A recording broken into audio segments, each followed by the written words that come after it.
What up, players? Warboss Tay back up in its mug. Rounding out our fellowship is these four fine gentlemen. You got an elf, a dwarf, two humans, and you've got Aragorn, Legolas, Gimli, and Boromir.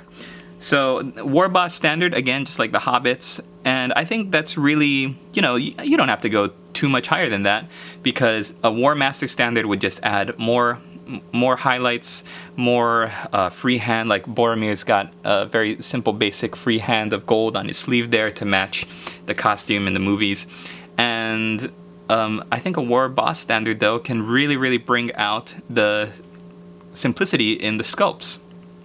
There's not a lot of crazy detail. It's very realistic, very much. It looks like they just took a picture of the actors in their costumes posing and they created a 3D model of it. And so that's what you have here.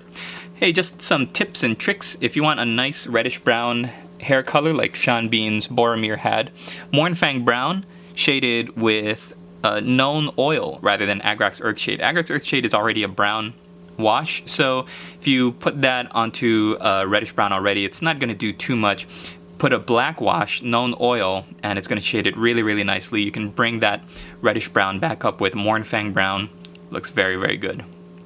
For Aragorn, I wanted his hair to look a little bit different, so I used Dryad Bark shaded with Known Oil and brought up with Steel Legion Drab. I think that looks really good.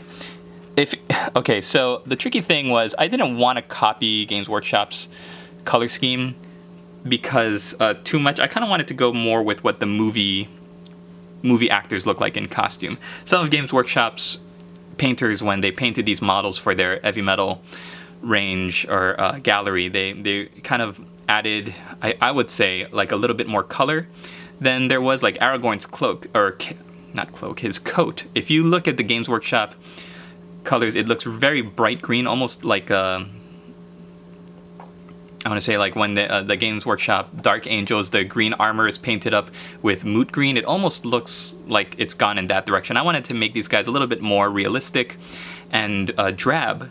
So the interesting thing with painting models but using a drab color scheme is you want to find the highlights that look really natural on them. So instead of going with bright colorful highlights, go with more use bone colors and light beige colors to do the highlights for that. Hey, if you're interested in my work and would like to commission my studio, you can contact me at warbosstaystudios@gmail.com or visit my website at warbosstaystudios.com. I've got more items going up in the store soon, so you can purchase yourself a little bit of history with the models that I use for my tutorials. Also, check out my Patreon because I'm posting a lot of great content up there in the feed that is going to go private at the beginning of February, and I'd love to have you there as a supporting patron of my studio. Thanks for watching, everybody. See you in the next video.